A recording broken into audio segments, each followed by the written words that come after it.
What is ArrayList and tell me about its internal working? Java ArrayList is a part of the Java collection framework and it is a class of Java.util package. It provides us with dynamic arrays in Java. ArrayList class is a resizable array. Its size increases dynamically because whenever the ArrayList class requires to resize, then it will create a new array of bigger size and copies all the elements from the old array to the new array. And now it is using the new array's reference for its internal usage.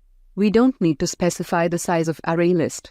In Java 8 and later, the new capacity is calculated, which is 50% more than the old capacity. For example, if the array size is 10 and already all the rooms were filled by the elements, while we are adding a new element now, the array capacity will be increased as 10 plus 50% of 10. The new capacity will be 15. However, InsureCapacity method of Java.util.ArrayList class can be used to increase the capacity of an ArrayList instance, if necessary, to ensure that it can hold at least the number of elements specified by the minimum capacity argument. Like, share and subscribe for more videos.